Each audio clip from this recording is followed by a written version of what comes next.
sir. Thank you so much. Okay, we'll take a picture after. Well, good afternoon, ladies and gentlemen. I'm sensitive to the blood pressure in your butt.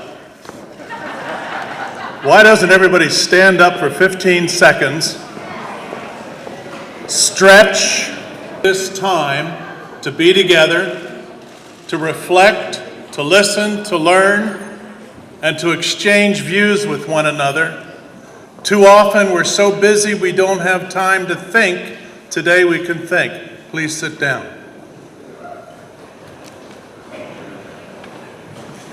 My goal this afternoon is to get into some brass tacks of the industry without techno-speak.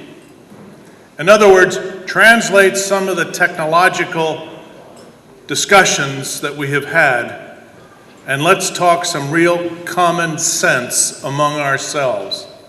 Because when we're talking to the general public about our industry, they can't hear or they don't understand some of the terminology we think of as normal, simple language. They think in their terms, and so our ability to communicate in their terms becomes very important. So I've got a couple of different sections that I'd like to cover this afternoon, and one is to start at the macro level about the outlook. Where do we go from here? How does it affect the United States? How does it affect California?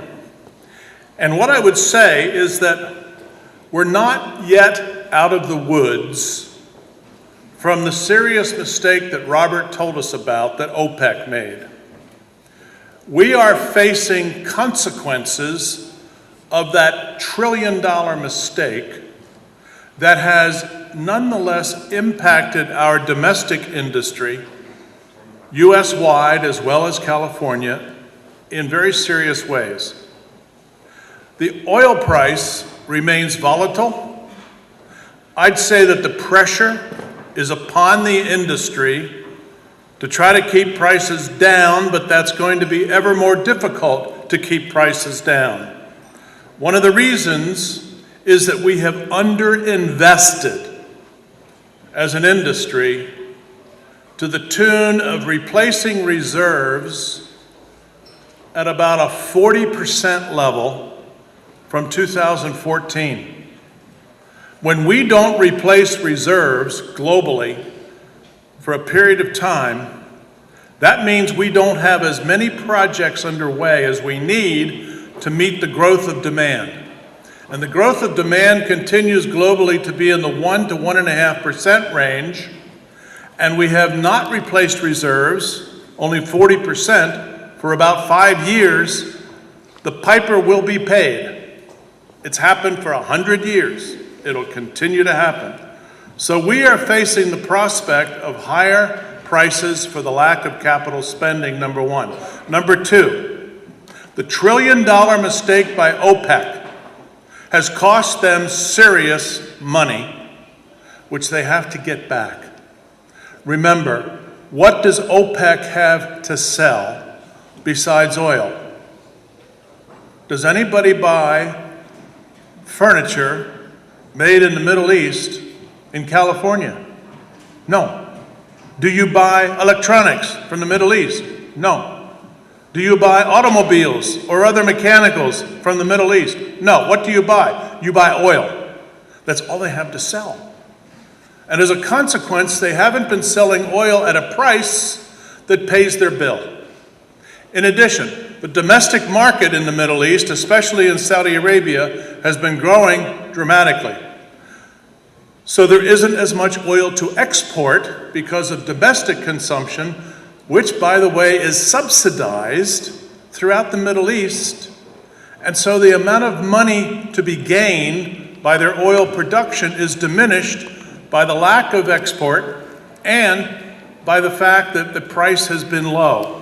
So Saudi went out of their way late last year to say very specifically to the markets, we are preparing the kingdom's budget for 2019 predicated on $80 oil. The kingdom doesn't make stuff up. They're serious about what they have to say. They are determined to see $80 oil. Today we're at 60, West Texas. We're still a ways to go, but Brent is getting very close. Into the 70s, getting very close to that $80 mark.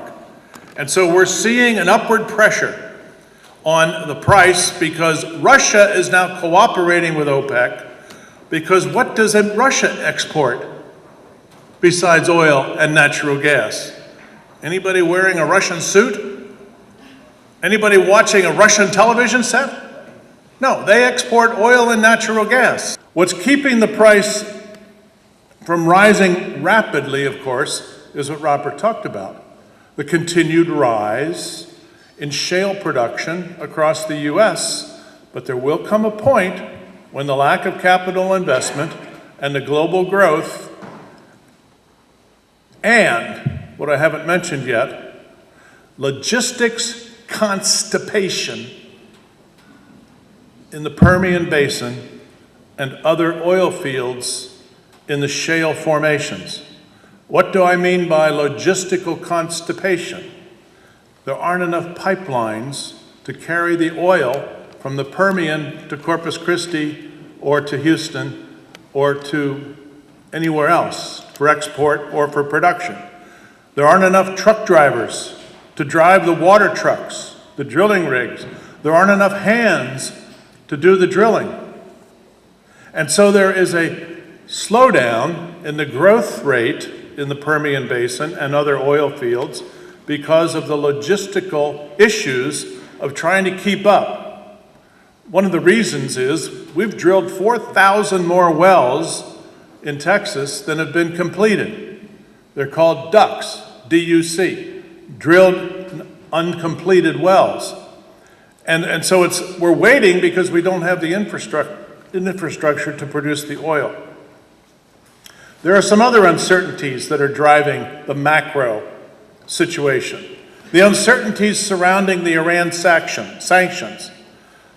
President Trump lowered the sanctions on Iran, but then waived them because he didn't want the oil price to rise too high before the November elections.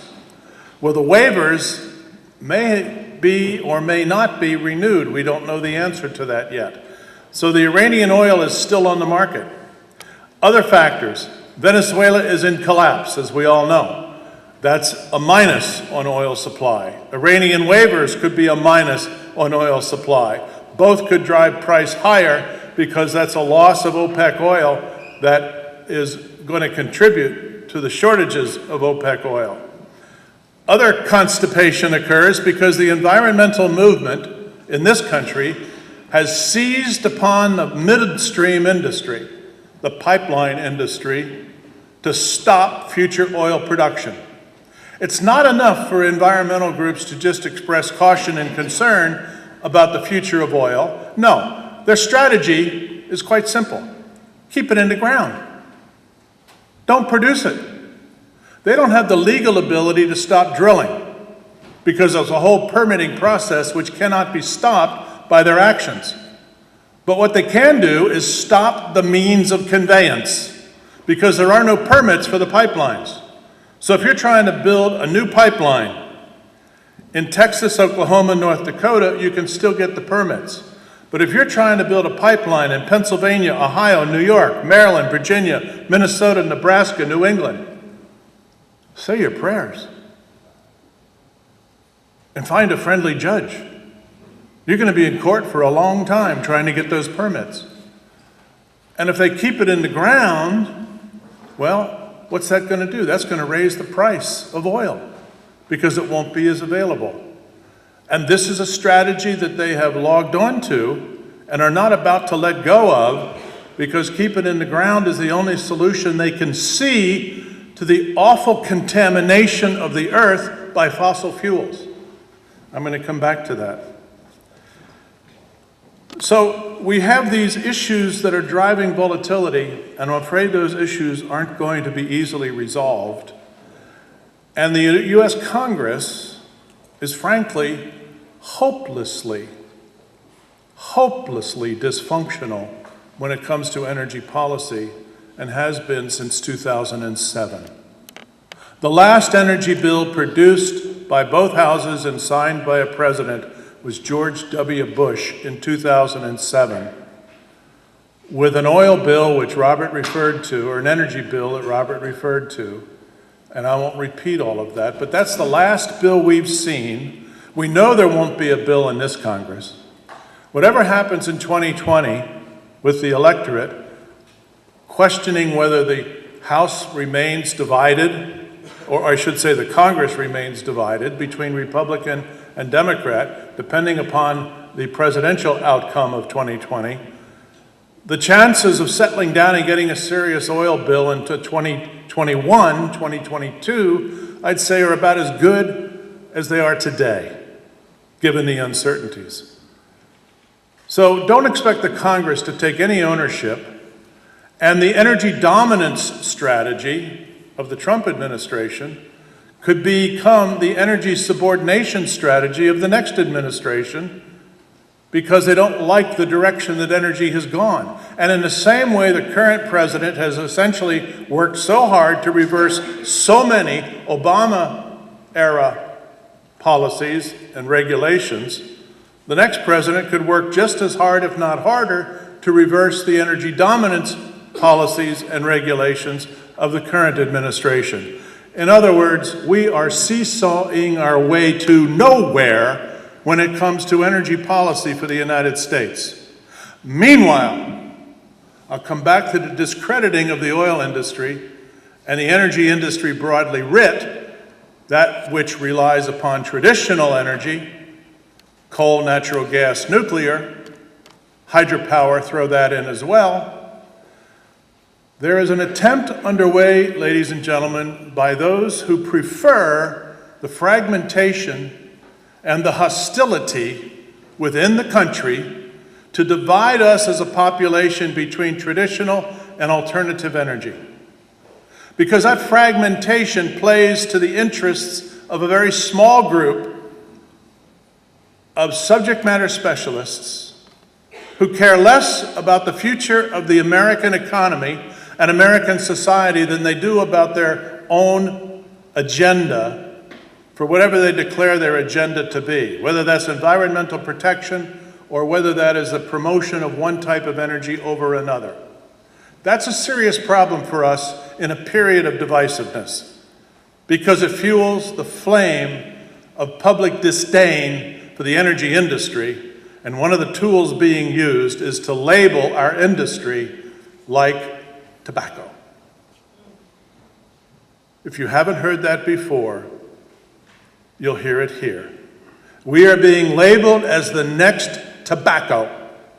And what do you do with tobacco? You get rid of it. The sooner, the better.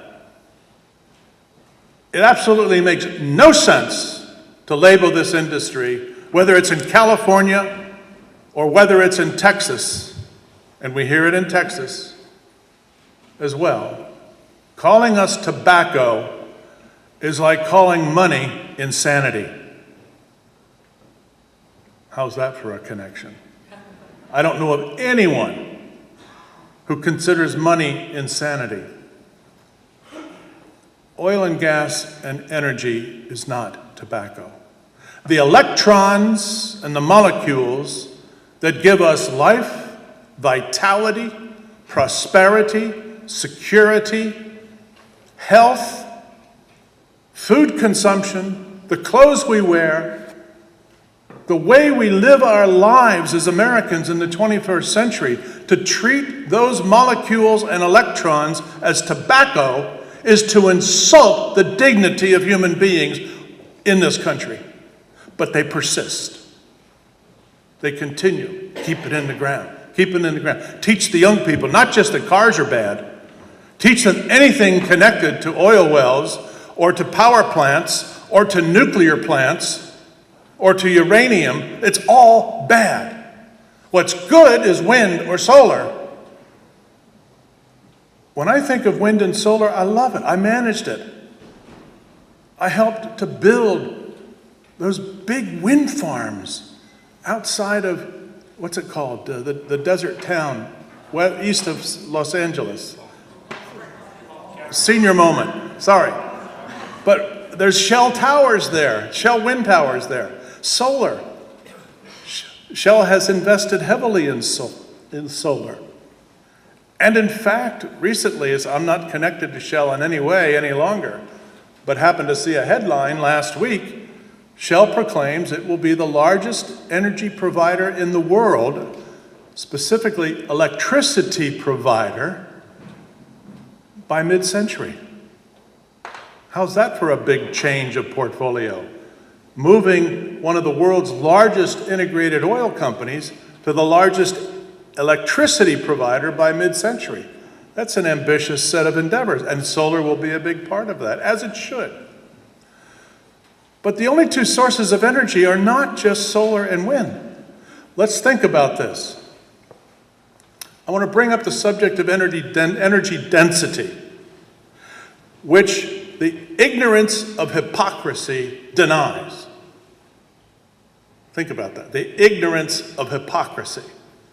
Hypocrisy is a nasty behavior.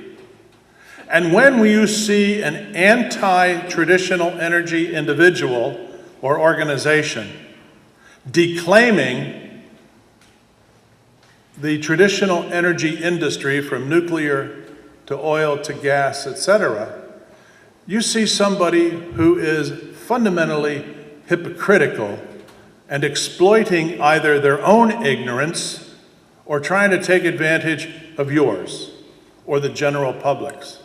What do I mean by that? The most important element in energy of any kind is what is the density of that energy? In other words, how many BTUs, British thermal units, how many BTUs of energy do you get from a set amount of whatever energy you're talking about? Let me explain energy the way I explain it to my students at University of Houston or at Kansas State or at Arizona State where I teach. Think of going home and you're absolutely starving. I mean, you won't be today because of that wonderful lunch. But think about going home and you are starving. And you don't have time nor energy to cook. A gallon of your favorite ice cream. Let's call it chocolate chip. And you bought a full gallon, not a 4/5 gallon or a 3/5 gallon, which they sell today, but a full gallon, and there's that beautiful label on the bottom, 4% butterfat. Ooh. And you've got the temperature of the freezer set just right, so all you need is a spoon and yourself, and pop that lid and start into that gallon of chocolate chip ice cream. You can't finish it. For all your best efforts, you can't get it down. And you think, oh my goodness, I must be losing it. I used to be able to eat it, but it's too much now. So you put the remainder back in the freezer for later. But boy, are you satisfied. You have just consumed a calorie-dense amount of food. Now, at the back of the freezer, which you ignored, is this new recent product that came from a different company than the ice cream manufacturer, and you bought it because it's something that you just thought was interesting and it looked pretty on the cover of the box, but it's chocolate-covered popsicle sticks. Not ice cream, just chocolate-covered popsicle sticks. Nice wooden stick, dip it in chocolate, stick it in the freezer. You ignored that because you wanted the ice cream. The difference between gasoline or diesel and wind or solar is the difference between ice cream and chocolate-covered popsicle sticks. That's fact. The energy density of a wind tower, the energy density of a solar panel, yes, they produce energy. And if you have enough wind towers and if you have enough solar panels, you can produce a lot of energy. But it does not compare to the lump of coal the container of uranium, the gallon of heating oil, fuel oil, or the BCF, or I should say the cubic foot of natural gas. Doesn't compare. One is so much greater than the other. And energy density is what turns our clocks. Energy density is what lights our lights. Energy density is what makes energy affordable. And when you ignore energy density, don't talk to me about the price of a panel. I don't care the price of a panel. It's how many panels. And if you're replacing a traditional energy plant, like one of the nuclear plants here in California, with wind towers, imagine how many thousands of wind towers you're going to need to replace that nuclear plant because of the density loss of the source of energy. Likewise, the same with solar panels. How many thousands of solar panels you would need to replace that nuclear plant that's going away.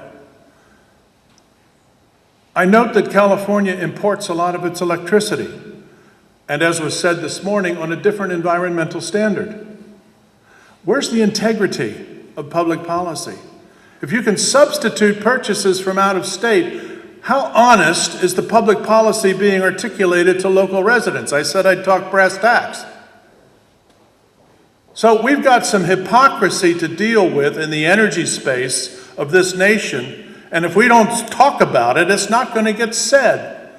Because those who would perpetuate the hypocritical approach and not honestly address energy density, you're not going to get a true story. We have the upcoming electrification of the fleet. And I look forward to the electrification of the fleet as long as I'm not driving long distance. That's a different matter, unless it's hydrogen fuel cell technology, where I can roll off the highway, pull up to a hydrogen pump, fill my hydrogen tank, and keep going. For disclosure purposes, I was formerly the Department of Energy's, U.S. Department of Energy's, chairman and member of the Hydrogen Technology and Fuel Cell Advisory Committee for 9 years. Chairman for about 3 of those years. I understand fuel cells, understand what it takes. Fuel cells will be an incremental evolution, in my view, but ultimately hydrogen fuel cells may outpace batteries in terms of electrification. Batteries are fine if you can stand the range anxiety that you might suffer when you're stuck on the 405 on a hot summer day trying to get to LAX, when you see the battery needle just dropping very rapidly. And the range anxiety is you look at your family in the back of the car and they're thinking, Dad, will we make it? Mom, will we make it to the airport? And you say, I don't know. And there's nowhere to plug in. So there's an issue there from a consumer perspective. But it works. And if you've not driven or ridden in a Tesla or other electric vehicle, you're missing something. It is a different technology. And I think it's the difference in technology that will be appealing ultimately to consumers relative to internal combustion engines. But with a capital B, capital U, capital T, but if anyone thinks for a moment that the transition to electric vehicles is going to somehow diminish the global appetite for oil and gas, think again. It's wrapped up in the ignorance of hypocrisy. Because when it comes to oil and gas globally, and including this country, a grand total of 20% of the oil we consume is used for personal transportation. So some people think, get rid of internal combustion engines, we get rid of oil. Think again. The big but sticks in your face. That's single T, but. When I'm talking about the transitioning of personal mobility and 20% of the oil consumption in this country, think about what else we use oil for. And it's been mentioned earlier today. We use oil for freight. Long-distance trucking is not going to go electric. Local trucking may. Long-distance trucking will rely on diesel for as far into the future as we can see. Marine, moving freight from country to country, is not going to go electric. It's going to transition to diesel from bunker fuel starting next year. More pressure on diesel. Aviation is not going to transition to electric or hydrogen in anyone's lifetime in this room. And I'm talking with young people as well as not so young people as I say that. We're not going to replace aviation fuel with hydrogen or electric between now and whenever we can see our way forward. If you add up aviation, marine, and freight, that's about the 60% of the 80% demand that's still out there. And then there's petrochemicals, which has been mentioned. Petrochemicals is the other 20%. So when you think of that consistent demand for oil and gas, the keep it in the ground crowd are either totally oblivious to reality, or they're pretending a new reality, which is the ultimate in hypocrisy. I think that's an important point. But there's another, and this is perhaps the most important I could say, and what I will ultimately close on. When you are in the oil and gas industry, I'm saying today, as I've said in a number of other settings, you have to make hot dogs.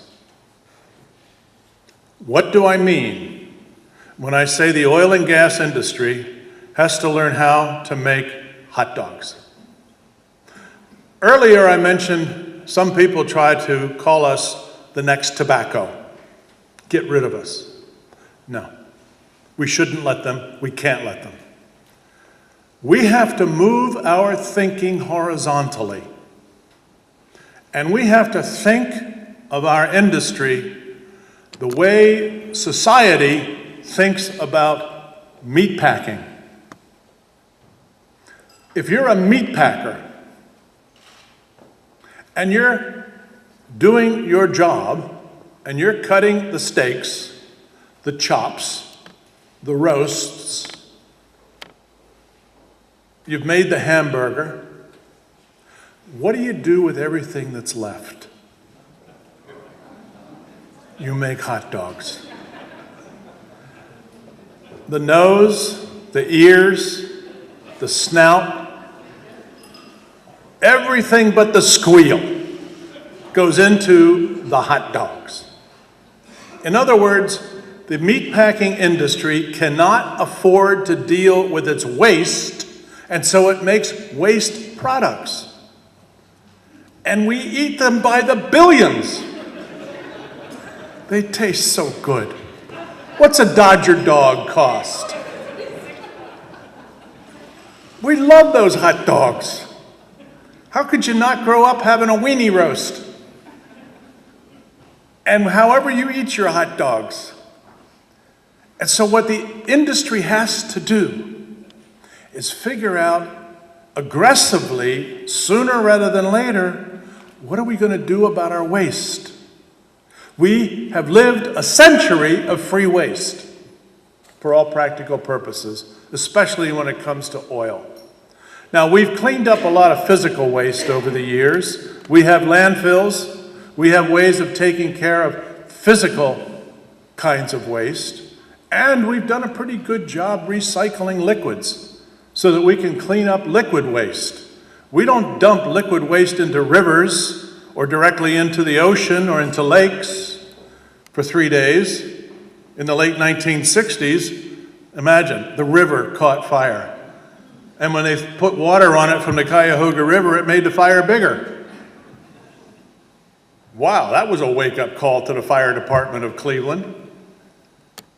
The river was so full of combustible waste that it caught fire and they couldn't put it out for days.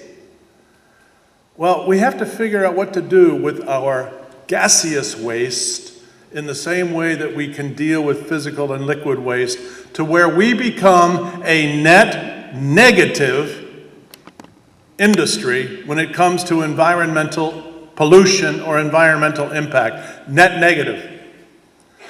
There's a wonderful piece of work, and I'm not trying to promote my former company, but they did a great job on it. Go to the Royal Dutch Shell website. There is a scenario laid out that reflects what it will take to achieve the goals and objectives of the Paris Accord, which I know the Trump administration has walked away from, but if Trump's not president, whoever the next president is may well go back to the Paris Accord. And there is a description there of what it takes for the world to meet the Paris Accord as defined by 180 countries and as agreed at the time in December of 2015. And what it takes is an industry-wide global effort to reduce and eliminate the waste of fossil fuel products, coal, oil, natural gas, to the tune of going net negative on CO2 in the atmosphere. We can do that. There are many uses of CO2. So let's capture the CO2 where we can at power plants, whether it's gas plants, coal plants, whatever plants, where there's CO2 emissions, capture them using the chemical engineering that's available to us, turn it into productive product that doesn't allow it to go into the atmosphere, but instead puts it into building materials, puts it into fertilizer manufacturing, puts it into some other practical, useful, for example, pallets. Replace wood pallets with CO2 pallets through the chemical engineering technology that we know and understand. Other construction materials, make different kind of polymers, different kind of carbonates. And that which we cannot capture and use productively, capture it and bury it. Put back to the earth what came from the earth. Fossil energy came from the earth in the ways that were described earlier today. Let's put the waste back in the earth. We can build industrial plants whose sole purpose is to capture open air from the atmosphere, take out the CO2, not all of it because we need a CO2 balance in nature, but enough CO2 that we go net negative versus that which man creates, turn that into a supercritical liquid, bury the supercritical liquid in the fissures of the earth where it turns to crystal eventually. It just crystallizes, never to be seen again. Put it where the sun don't shine.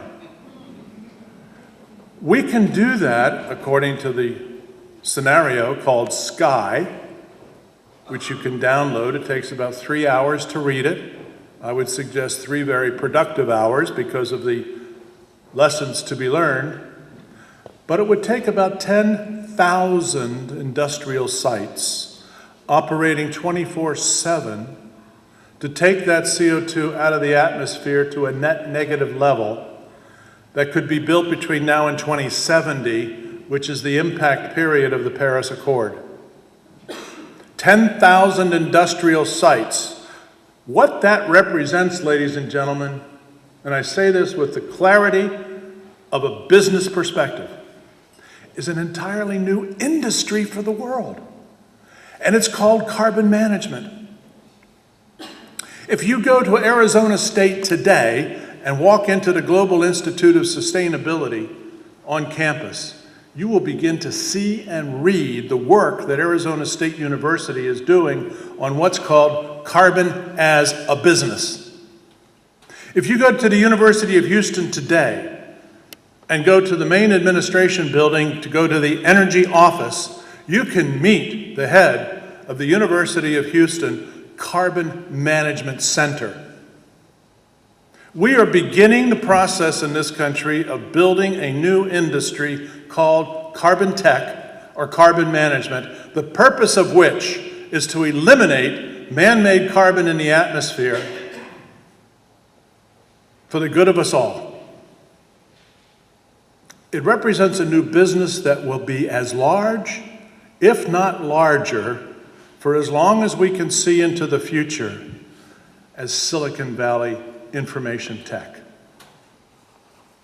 And it will use all the artificial intelligence they can create for us to build those industrial plants and to operate them in synchrony and to figure out how we make money putting carbon in the ground rather than letting it loose in the atmosphere as human waste, because it is human waste. It's not natural waste. Everything coming out of our tailpipes, smokestacks, all of the processing plants we have across the landscape, around the world. We will always have natural CO2 in the atmosphere. Simply the degradation of biomass is the largest source of carbon dioxide in the atmosphere. We also exhale it, don't we? So there will always be carbon dioxide in the atmosphere, and we need it to grow the plants. So it's not a bad thing entirely, but too much is too much. And so we need to do something about it. And what industry is better positioned to lead the creation of a new carbon management industry than the oil and gas industry or the coal industry as partners? So we join together and we begin this journey.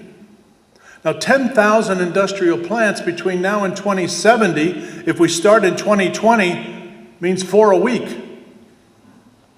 4 industrial-sized plants, the size of power plants, a week for the next 50 years. That's how we get to 10,000. Think of the capital to invest, the expense of building the facilities, the jobs that would be created to build and then manage the plants. This is an economic opportunity that starts with a price on carbon as a public policy. And isn't it interesting that the oil and gas industry last year started a consortium called the Oil and Gas Carbon Consortium. They get it. The big members started out with Shell and BP and Total, and guess who joined in December 2018 to round out the membership at the top of the Oil and Gas Carbon Consortium? ExxonMobil and Chevron. If that doesn't speak to the unanimity of the industry in recognizing the significance and the importance of carbon management in the future, that affects the US, it affects California, it affects the world, I don't know what does. What larger symbol do you need than the big integrated majors saying, okay, we get it. We're going to work on this. And they put $1 billion into it already. $1 billion committed to the entrepreneurial and technological innovations that need funding in order to figure out how to capture this carbon in an economically sound way and how to make products from this carbon in an economically sound way. That's a startup fund. And it's real time, it's now. Most of us in the industry don't know that yet, but we're moving out. And it is replacing government, which around the world is fundamentally dysfunctional. Because I've said in the past to many people, the Paris Accord is dysfunctional. Why is the Paris Accord dysfunctional? Well, in 99 pages, there's not a single mandate that everybody's signed up to do. There's 99 pages of voluntary suggested actions. You think China's going to sign up for a mandate that comes from the United States or the rest of the world? No way. You think Russia's going to sign up for a mandate where there's a penalty if they don't perform? No way. Well, 180 nations signed a voluntary agreement. The heads of agreements in your neighborhoods are more legally impactful than the Paris Accord is. And so the Paris Accord was a nice public relations gesture on the part of the industry, and it means well, but there's no enforcement. There's no requirement. But it's when the industry gets its act together and the industry gets its heads together and the industry moves forward regardless of government and says, we're going to do this. Because the absurdity of what they're tackling is the ignorance of hypocrisy that I mentioned earlier. Because the industry realizes, and anybody that's in it knows intuitively, why should we do without the benefits of coal, oil, and natural gas in a society that can figure out what to do with the waste? Because if the waste is taken care of, what will the climate change issues be 50 years from now? They won't exist. Because the issue is not climate change.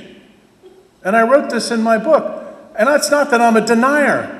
Yes, the climate is changing. And yes, it's attributable to CO2 in the atmosphere. So, eliminate the CO2 in the atmosphere. What is there to complain about? I mean, climate change doesn't stop Al Gore and people like him from flying in their private jets to Paris to sign the accord. He didn't mind spending whatever it is, $4,000 an hour on his G4 to get to Paris to sign that accord, or to at least be there when it's being signed. Did he think about the carbon impact of his, or United, or Delta? They go to Paris. Well, too important, didn't have time. Carbon impact, not my problem, somebody else's problem. I'll give speeches on it. Well, the industry's going to talk about it. The industry's not just going to talk about it, they're going to do it. And when the issue is taken up in 10, 20, 30, 40 years from now, what's the problem if the waste goes away?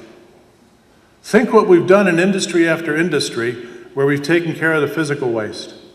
Think what we've done in industry after industry where we've eliminated the liquid waste. Now let's just simply get in line and figure out what we're going to do decade after decade after decade to take care of the gaseous waste. It's a very doable proposition. In the 21st century, we should exit this century with CO2 in total balance globally. Let nature be nature. Let man's intervention in nature be as cleaned up as we know how to do. That's the brass tacks for today. That impacts the future of energy in California. That impacts the future of energy in the United States. It ends the hypocritical comparison with tobacco, and it instead replaces human ingenuity, human innovation, and the genius that comes from the kinds of people who work in this industry who reflect the best of science, the best of education, some of which starts right here at Taft College. Thank you for the opportunity to be here, ladies and gentlemen.